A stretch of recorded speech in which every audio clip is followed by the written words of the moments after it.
अपनी गंदी चोंच के साथ गोरी कौवी नदी से पानी पी रही थी। सब पक्षी उसे मना करते कि वो अपनी चोंच साफ करके नदी से पानी पिया करे, मगर वो किसी की बात कहाँ मानने वाली थी। कबूतर भी नदी से पानी पीने आया हुआ था। वो गोरी कौवी से कहता है, रुको रुको गोरी, नदी से पानी पीने से पहले अपनी चोंच तो साफ कर लो।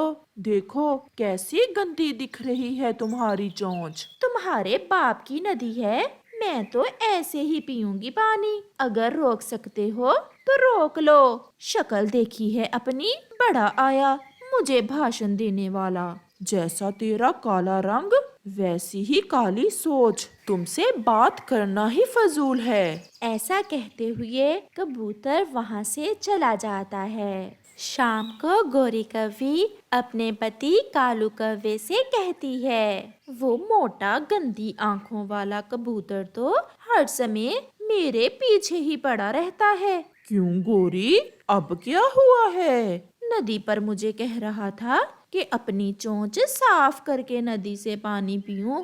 मैं भी अब छोड़ूंगी नहीं उस गंदे कबूतर को।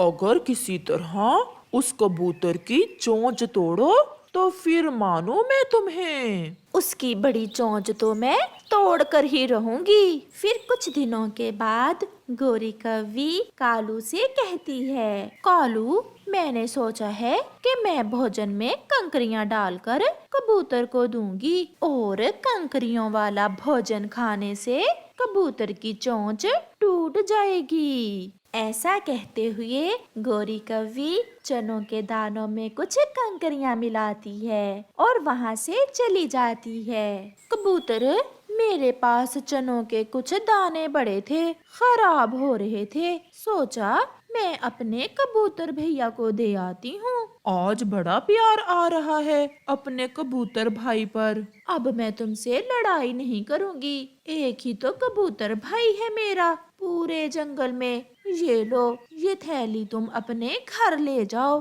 कबूतर भी खुशी खुशी वो थैली लेकर अपने घर चला जाता है। घर जाकर कबूतर वो थैली खोलकर जैसे ही भोजन खाने लगता है तो उसे चनों के दानों में कंकरियां नजर आती हैं। तो ये गोरी की बच्ची मेरी चोंच तोड़ना चाहती है, इसे तो मैं मजा चखाऊंगा। कबूतर भोजन में से कंकरियां निकालकर भोजन खा लेता है। फिर दूसरे दिन कबूतर उड़ता हुआ तोते के पास जाता है। यार मिठू, मुझे पका हुआ अमरूद कहाँ से मिलेगा? अमरूद का पेड़ पहाड़ों के पास है, वहाँ 2 पके हुए अमरूद लगे हुए थे। एक तो मैंने आज खा लिया है और एक वहाँ से तुम ले आओ। फिर कबूतर उड़ता हुआ पहाड़ों के पास चला जाता है। कबूतर उस पेड़ में से पका हुआ अमरूद तोड़ता है और पहाड़ पर चला जाता है। गोरी की बच्ची, अब तुम्हें पता चलेगा कि किससे पंगा लिया था। कबूतर उस अमरूद में कंकरियां डाल देता है। अब टूटेगी गोरी की गंदी चोंच। कालू, अब तक तो उस गंदी आंखों वाले कबूतर की चोंच टूट चुकी होगी। मैं जाकर देख कर आती हूँ। कितना बुरा लग रहा होगा कबूतर बिना चोंच के। चलो मैं भी साथ चलता हूँ। फिर वो दोनों कबूतर के घर जाते हैं। कबूतर तो घर में ना था। कौवा और कौवी कबूतर के घर से थोड़ी दूर एक पेड़ के नीचे बैठ जाते हैं। थोड़ी देर बाद कबूतर भी अमरूद लेकर वहाँ आ जाता है। वो गोरी और कालू को पेड़ के नीचे बैठा देख लेता है और कबूतर आहिस्ता से उस पेड़ के ऊपर जाकर बैठ जाता है जिसके नीचे कौवा और कौवी बैठे हुए थे। कबूतर आहिस्ता से कंकरियों वाला अमरूद उनके पास गिरा देता है। कालू, ये अमरूद कहाँ से आया? शायद किसी पक्षी की चोंच से गिरा होगा, मैं खा लेता हूँ। मैंने देखा है पहले, इसलिए पहले आधा मैं खाऊंगी और फिर बाद में आधा तुम खा लेना। ऐसा कहते हुए गोरी जोर से अपनी चोंच अमरूद पर मारती है। गोरी की चोंच सीधी कंकरियों में जाकर लगती है और गोरी की आधी चोंच टूट जाती है। हाय मेरी चोंच, कालू मेरी चोंच टूट गई।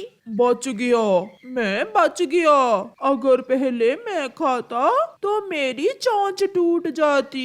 कबूतर भी पेड़ से नीचे आ जाता है। अब पता चला मुझसे पंगा लेना कैसा है। ऐसा कहते हुए कबूतर वहाँ से भाग जाता है और गोरी रोती रह जाती है। आज मेरी मम्मा मेरे लिए क्या लाएगी खाने को? आज मैं अपने बेटे के लिए चावल लेकर आऊंगी। कल मैंने पहाड़ों पर चावलों के कुछ दाने देखे थे।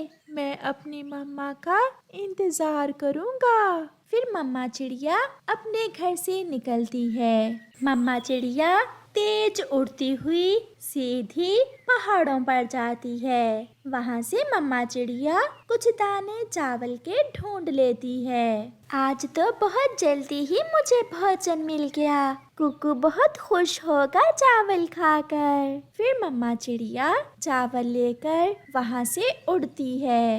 रास्ते में एक बूढ़ी फाख्ता चिड़िया को आवाज देती है। चिड़िया बेटी, मेरी बात सुनो। चिड़िया उस बूढ़ी फाख्ता के पास जाती है।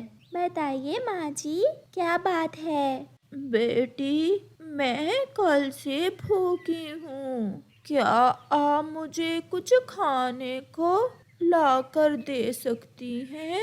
चिड़िया के पास वही चावल के दाने थे जो वो अपने बेटे के लिए लेकर जा रही थी, मगर वो फिर भी कहती है, माँ जी, मेरे पास ये चंद दाने चावल के हैं। इनमें से आधे आप रख लें और आधे मैं अपने बेटे के लिए ले जाती हूँ। जीती रहो बेटी, आपकी हर मुश्किल आसान हो। आप बहुत दयालु हो।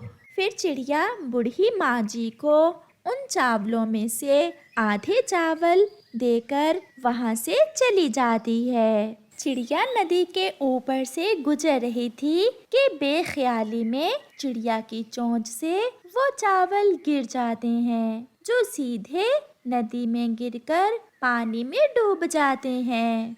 चिड़िया नदी के किनारे आकर बैठ जाती है और रोने लग जाती है। मेरा बेटा भूखा होगा। मैं ये चावल अपने बेटे के लिए लेकर जा रही थी। सुंदर नदी, मुझे मेरे चावल वापस लौटा दो। चिड़िया बैठी ऐसे रोती रहती है और नदी से अपने चावल वापस मांगती रहती है। थोड़ी देर बाद नदी से एक पोटली बाहर आकर चिड़िया के पास गिरती है। चिड़िया देखती है कि उस पोटली में ढेर सारे चावल थे। चिड़िया बहुत खुश होती है। ऊपर पेड़ पर बैठे कौवा और कौवी ये सब देख रहे थे। वो ये सब देखकर बहुत हैरान थे और खुश भी। सुंदर नदी, आपने मेरे चावल लुटा दिए। आप बहुत अच्छी हो, मगर ये चावल ज्यादा है। मुझे इतने चावलों की जरूरत नहीं है। ऐसा कहते हुए चिड़िया उन चावलों में से आधे चावल फिर से वापस नदी में गिरा देती है और बाकी के आधे चावल लेकर अपने घर चली जाती है। कालू, कुछ देखा? सब देखा। ये भी देखा कि वो चिड़िया कितनी पागल है। हाथ आए चावलों में से आधे फिर से नदी में गिरा दिए। कालू, मैं यहीं बैठती हूँ, तुम जल्दी से घर जाओ और रसोई से कुछ अनाज उठा लाओ। मैं अभी घर जाता हूँ। फिर कालू कौवा जल्दी से घर जाता है। वो रसोई से सारा अनाज एक बोरी में डालता है और वापस उड़ता है। चिड़िया अपने बेटे को सारी बात बताती है और कहती है, देखा बेटा, मैंने बूढ़ी फाख्ता की मदद की तो ऊपर वाले ने मेरी भी मदद की। आप भी हमेशा ऐसे ही दूसरों की मदद करना। मम्मा, मैं वादा करता हूँ मैं हमेशा दूसरों की मदद करूँगा, दूसरों का ख्याल रखूँगा। कालू कौवा भी अपना अनाज लेकर नदी पर पहुँच गया था। कालू, अब हम इस अनाज को डबल करेंगे, ऐसा कहते हुए गोरी कौवी वो अनाज की बोरी नदी में गिरा देती है और झूठ मूठ का रोने का नाटक करने लगती है। हम लुट गए, सुंदर नदी, हम बर्बाद हो गए, हमारा सारा अनाज नदी में गिर गया है। आप तो बहुत सुंदर हो, चिड़िया ने तो आपको सुंदर नदी कहा था। मैं तो कहती हूँ आप सबसे ज्यादा सुंदर नदी हो। प्लीज हमें हमारा अनाज वापस दे दें। फिर नदी से एक के बदले 2 बोरियां बाहर आकर गिर जाती हैं। सुंदर,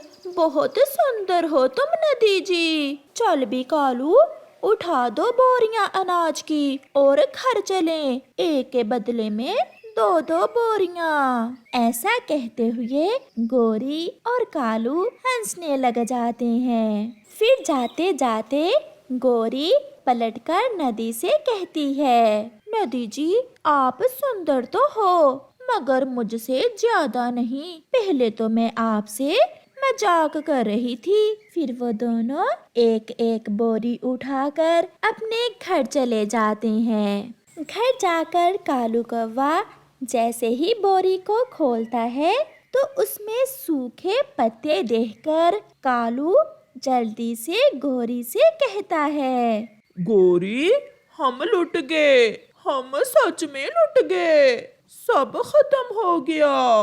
कालू, ये तो सूखे पत्ते हैं, ये हमारे किस काम के?